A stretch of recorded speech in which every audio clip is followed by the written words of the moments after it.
Good morning all of you. Angel academy के YouTube channel में आप सभी लोगों का स्वागत है। आज के इस वीडियो में हम सुपर टेट के शिक्षण कौशल तथा बाल मनोविज्ञान के सभी क्वेश्चन को सॉल्व करेंगे। जो भी हमारे चैनल से नए जुड़े हैं चैनल को सब्सक्राइब कर लें तथा बेल आइकन को अवश्य प्रेस करें ताकि वीडियो की हर नोटिफिकेशन आप तक पहुँचती रहे। चलिए क्वेश्चन है जो कि शिक्षण कौशल से 10 क्वेश्चन पूछे जाते हैं। क्वेश्चन है, निम्नलिखित में से कौन सा समझ के लिए शिक्षण को प्रदर्शित नहीं करता है। तो हमारा फर्स्ट ऑप्शन है समानता और अंतर देखने और सादृश्यता स्थापित करने के लिए विद्यार्थियों की सहायता करना। सेकेंड है विद्यार्थियों को एकांकी तथ्यों और प्रतिक्रियाओं को याद करने में के योग्य बनाना। हमें पूछा क्या समझ शिक्षण कौन सा जो है समझ शिक्षण को प्रदर्शित नहीं करता है, निगेटिव सेंस हमें खोजना है इसमें से। तो थर्ड ऑप्शन है परिघटना या अवधारणा को अपने शब्दों में अभिव्यक्त करने के लिए विद्यार्थियों को कहना। फोर्थ ऑप्शन है नियम नियम कैसे काम करता है इसे स्पष्ट करने हेतु उदाहरण उपलब्ध कराने के लिए विद्यार्थियों से पढ़ना। तो हमारा राइट आंसर क्या हो जाएगा, कहा है कि जो कि समझ के लिए प्रदर्शित नहीं करता है। तो समझ के लिए देखिए समानता और अंतर देखने से सादृश्यता स्थापित करने से क्या होता है, विद्यार्थियों में समझ उत्पन्न होती है। तो ये तो नहीं होगा आंसर हमारा, जो कि हमें पूछा है कि जो नहीं उत्पन्न होता है। तो इसमें क्या है, विद्यार्थियों को एकांकी तथ्यों और प्रतिक्रियाओं को याद करने के योग्य बनाना। तो याद करना, रटना, अगर ऐसा कहीं सेंस आ जाए तो यही समझ जाइए कि निगेटिव सेंस पक्का होगा। तो राइट आंसर हमारा क्या हो जाएगा, ऑप्शन नंबर बी हो जाएगा। तो इसमें क्या है कि दोस्तों विद्यार्थियों को एकांकी तथ्यों को प्रतिक्रियाओं को याद करने योग्य बनाने के लिए उसमें हमें क्या करना हो, एक समझ विकसित करनी होगी। ठीक है, जो समझ या सूझ विकसित नहीं करता है तो यह जो क्या होता है कि इससे हमारा जो एक मात्र रहने पर बल देता है, इसलिए हमें समझ के लिए शिक्षण को प्रदर्शित नहीं करता। जो है समझ जो है शिक्षण को प्रदर्शित नहीं करता है। चलिए नेक्स्ट क्वेश्चन की तरफ चलते हैं। नेक्स्ट क्वेश्चन है निम्नलिखित में से किस कथन को सीखने के लक्षण के रूप में नहीं माना जा सकता है। निम्नलिखित में से किस कथन को सीखने के लक्षण के रूप में नहीं माना जा सकता है। फर्स्ट ऑप्शन है व्यवहार का अध्ययन सीखना। सेकंड है अनधिगम भी सीखने का एक हिस्सा है। थर्ड, सीखना एक प्रक्रिया है जो व्यवहार में मध्यस्थता करती है। सीखना कुछ ऐसी चीज है जो कुछ अनुभवों के परिणाम स्वरूप घटित होती है। तो हमें क्वेश्चन में पूछा क्या है कि किस कथन को सीखने के लक्षण के रूप में नहीं माना जा सकता है। सीखने के लक्षण में किस कथन को नहीं माना जा सकता है, अगर हम बात करें तो व्यवहार का अध्ययन क्या होता है, सीखना होता है। क्या होता है दोस्तों, व्यवहार का अध्ययन सीखना कहलाता है। किसी भी प्रकार से सीखने के लिए एक लक्षण नहीं है, क्योंकि हमें क्या होता है कि व्यवहार व्यवहार जो होता है हमारा जो होता है अनुकरण करके उसे सीखा जा सकता है। हम व्यवहार को जो है अनुकरण करके ही सीख सकते हैं। व्यवहार को अनुकरण करके सीखा जा सकता है, न कि व्यवहार का अध्ययन करके। तो हमारा राइट आंसर क्या हो जाएगा, व्यवहार का अध्ययन सीखना है, यही हमारा निगेटिव आंसर हो जाएगा। हमें व्यवहार को कैसे सीखना चाहिए, अनुकरण करके सीखना चाहिए, ना कि हमें उसे अध्ययन करके सीखा जा सकता है। तो हमें निगेटिव आंसर पूछा है कि इसमें क्या है, सीखने के लक्षण के रूप में नहीं है। तो हमारा राइट आंसर क्या होगा, ऑप्शन नंबर फर्स्ट हो जाएगा। चलिए नेक्स्ट क्वेश्चन की तरफ चलते हैं। नेक्स्ट क्वेश्चन है, क्रिस्टीना अपनी कक्षा को क्षेत्र भ्रमण पर ले जाती है और वापस आने पर अपने विद्यार्थियों के साथ भ्रमण पर चर्चा करती है। यह जो है की ओर संकेत करता है, किसकी ओर संकेत करता है, किसकी ओर संकेत करता है। आकलन के लिए सीखना, आकलन का सीखना, सीखने का आकलन, सीखने के लिए आकलन। तो हमारा राइट आंसर क्या होगा, कमेंट बॉक्स में कमेंट करके बताइए दोस्तों। तो हमारा राइट आंसर इसमें क्या हो जाएगा, ऑप्शन नंबर सी हो जाएगा, सीखने का आकलन हो जाएगा। क्या हो जाएगा, सीखने का आकलन हो जाएगा। कह रहा है कि क्रिस्टीना अपनी कक्षा को क्षेत्र भ्रमण के लिए जाती है और वापस आने पर विद्यार्थियों के साथ भ्रमण पर चर्चा करती, किसकी ओर, सीखने की आकलन की ओर, असाइनमेंट की तरफ करती है। अगर इससे इसका अलग अगर हम परिभाषा बताएं तो क्या होता है, किसी भी प्रकार से जो होगा विद्यार्थियों को प्रायोगिक और व्यवहारिक जो है ज्ञान देने देने के बाद ही उस पर विषय पर चर्चा करके विद्यार्थियों को आकलन किया जा सकता है, न कि उससे पहले। तो ऑप्शन नंबर सी हमारा राइट हो जाएगा कि उन्हें पहले प्रायोगिक और व्यवहारिक ज्ञान देंगे तभी उस पर चर्चा कर सकते हैं विद्यार्थियों को सीखने के लिए आकलन पर। चलिए नेक्स्ट क्वेश्चन की तरफ चलते हैं। नेक्स्ट क्वेश्चन है निम्नलिखित में से कौन सा कथन सीखने के बारे में सही है। हमें बताना है कि सीखने के बारे में कौन सा हमारा कथन राइट होगा। तो ऑप्शन है हमारा फर्स्ट, सीखने के किसी भी चरण पर सीखना संवेगात्मक कारणों से प्रभावित नहीं होता। सेकेंड है सीखना मूल रूप से मानसिक क्रिया है। थर्ड, बच्चों द्वारा की गई त्रुटियां यह संकेत करती हैं कि किसी तरह का सीखना नहीं हुआ।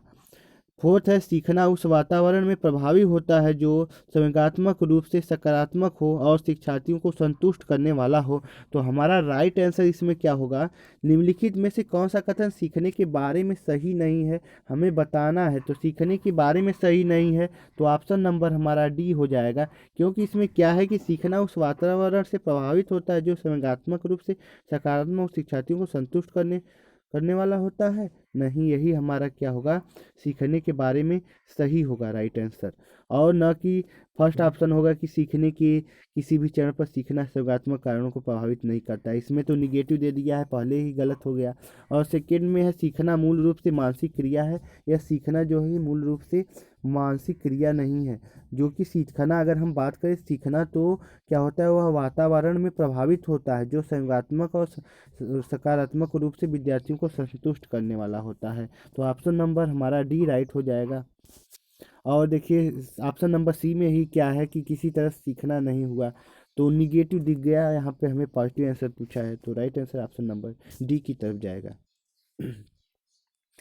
चलिए क्वेश्चन नंबर है 85 का, मूल्यांकन असेसमेंट का मुख्य उद्देश्य क्या होना चाहिए। हमें बताना है कि मूल्यांकन का मुख्य उद्देश्य क्या होना चाहिए। यह निर्णय लेना कि क्या विद्यार्थी को अगली कक्षा में प्रोन्नत किया जाना चाहिए, या तो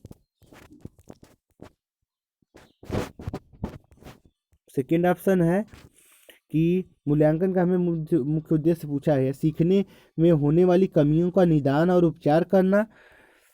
थर्ड ऑप्शन है शिक्षार्थियों की त्रुटियां निकालना। फोर्थ है शिक्षार्थियों की उपलब्धि को मापना।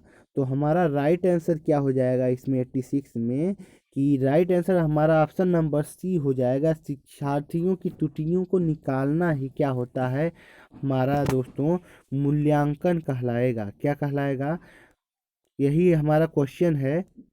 क्वेश्चन है मूल्यांकन का मुख्य उद्देश्य क्या होना चाहिए, तो उसमें क्या होना चाहिए, हमें त्रुटियों को, शिक्षार्थियों की त्रुटियों को निकालना ही हमारा मूल्यांकन का एक उद्देश्य होना चाहिए। ऑप्शन नंबर सी हो जाएगा, जो कि हमारे गाल्टन महोदय ने जो है शिक्षण विधि में मिस हेलन पार्क हर्स्ट ने 1920 में, कब 1920 में क्या किया था, संयुक्त राष्ट्र अमेरिका के मैसाचुसेट्स राज्य में डाल्टन स्थित जो विद्यालय में प्रारंभ किया था। इन्होंने क्या किया था कि इन्होंने अपने दो सिद्धांत मुख्य रूप से दिए थे। पहले सिद्धांत में इन्होंने बताया कि जो कि यह विभिन्न विषयों के लिए निश्चित घंटे तथा समय सारणी के लिए कठोर प्रतिबंध को नष्ट करके बच्चों को हम स्वतंत्रता पूर्वक काम करने की सुविधा दें, गाल्टन महोदय ने बताया तथा और दूसरे पॉइंट में उन्होंने बताया कि बालक की रुचि जिस विषय से अधिक हो उस विषय में उतनी ही देर तक वह चाहे अध्ययन करने देना चाहिए। वह जितना चाहे, जिसमें उसकी रुचि हो, वो जितना अध्ययन करना चाहे उसे अध्ययन करने देना चाहिए। चलिए नेक्स्ट क्वेश्चन है, गाल्टन शिक्षण विधि का विकास किसने किया। तो गाल्टन शिक्षण विधि का विकास किसने किया, तो यही हम आपको आंसर तो बता दिए हैं, गाल्टन शिक्षण विधि का आविष्कार किसने किया। तो हमारा क्या हो जाएगा, राइट आंसर ऑप्शन नंबर यही सी हो जाएगा, मिस हेलन पार्कर हर्स्ट। देखिए इसमें क्या है, भारत में 87 नंबर क्वेश्चन, भारत में शिक्षा प्रणाली कैसी होनी चाहिए। छात्रों के जीवन के लिए तैयार करती है, रोजगार के लिए तैयार करती है, व्यावसायिक विषयों के लिए तैयार करती है, परीक्षा के लिए तैयार करती है। देखिए दोस्तों, राइट आंसर अगर हम बात करें परीक्षा के लिए, गलत बात। भारत में शिक्षा प्रणाली जो परीक्षा के लिए नहीं तैयार की जाती है, न कि यह व्यावसायिक विषयों के लिए तैयार की जाती है, और छात्रों के जीवन के लिए भी नहीं तैयार की जाती है। ये जो कि यह भारत में जो है वर्तमान में हमारा शिक्षा प्रणाली का जो मुख्य उद्देश्य है जो है रोजगार के लिए तैयार करती है। क्या करती है? रोजगार के लिए। जो है कि हमें वर्तमान में भारत में वर्तमान शिक्षा प्रणाली का मुख्य उद्देश्य क्या है? छात्रों को रोजगार परक शिक्षा देना है, और ताकि भविष्य में आर्थिक समस्याओं का वह हल कर सके, वो अपनी आर्थिक समस्याओं का हल कर सके। चलिए नेक्स्ट क्वेश्चन की तरफ चलते हैं। नेक्स्ट क्वेश्चन है 88 नंबर। एक अच्छा अध्यापक विद्यार्थियों के मध्य बढ़ावा देता है। कैसा? प्रतियोगिता की भावना को, सहयोग की भावना को, प्रतिद्वंदिता की भावना को, तटस्थता की भावना को। तो एक अच्छा अध्यापक विद्यार्थियों के मध्य कैसा बढ़ावा देता है? तो हमारा राइट आंसर क्या हो जाएगा दोस्तों? ऑप्शन नंबर बी हो जाएगा। अध्यापक को सहयोग की भावना का ही विकास देना चाहिए। तो जो अच्छा अध्यापक होता है सदैव विद्यार्थियों के क्या करता है मध्य एक सहयोग की भावना का बढ़ावा देगा, और क्या करेगा, और विद्यार्थियों के मध्य उनमें समायोजन, उनमें विद्यार्थियों के बीच समायोजन का विकास लाएगा, जिससे क्या होगा कि उसमें खेल विधि का भी प्रयोग करके उन्हें सिखाएगा। तो हमारा राइट आंसर क्या होगा? ऑप्शन नंबर बी, सहयोग की भावना हो जाएगा।